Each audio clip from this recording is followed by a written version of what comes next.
Hello, dear students. Let's see this question number 3.15 of Irodov. It's one of the easiest question of electrodynamics. The question states, a thread carrying a uniform charge lambda per unit length has the configuration shown in figure A and B.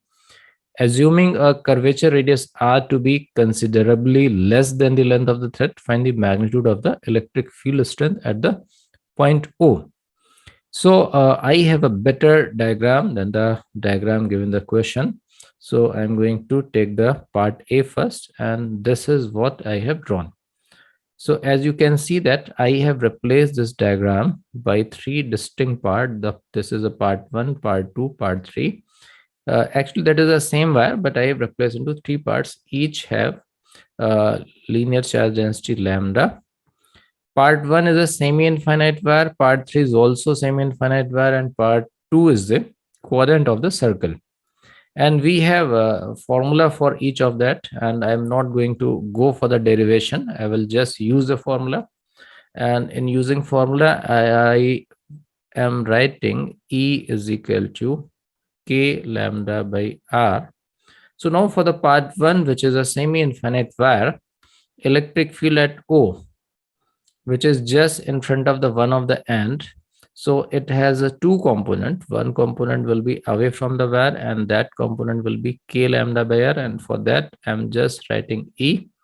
And one component will be in the direction of length and away from the length, like that. And that component will also be equal to K lambda by R. So in place of K lambda by R, let me write E. Same thing I can write for the wire 3, which I have shown by the blue color. So one component would be like this E, and one component would be like this E.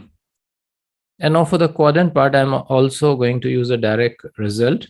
So the same way, the electric field, because of this, one component will be away from this, and that component will be K lambda by R, that is E.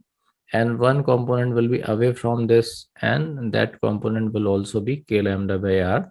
So that is also E. And now you can see that this E and this E will get cancelled. This E and this E will get cancelled. So what we will remain with, we will remain with these two E, and that will be essentially the electric field due to the quadrant of the circular part. And the electric field due to these semi-infinite parts will get cancelled. So we will have net electric field equal to E root 2, because they are perpendicular to each other. So E net will become root 2E, and E is K lambda by R. So root 2, K is 1 upon 4 pi epsilon naught, and this lambda by R. So on further simplification, that will become lambda upon 2 root 2 pi epsilon naught R. So this is a part A. Now for the part B, the same way we'll proceed.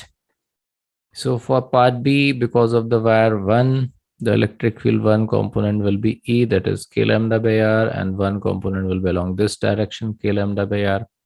Same way, electric field due to wire 2 will be one component E, that is a K lambda by R, and one component here, K lambda by R.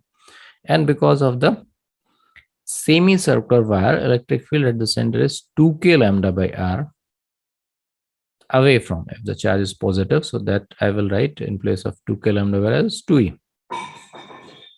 So you see here that this E becomes 2E, and that will cancel by this 2E, and this E will get cancel each other.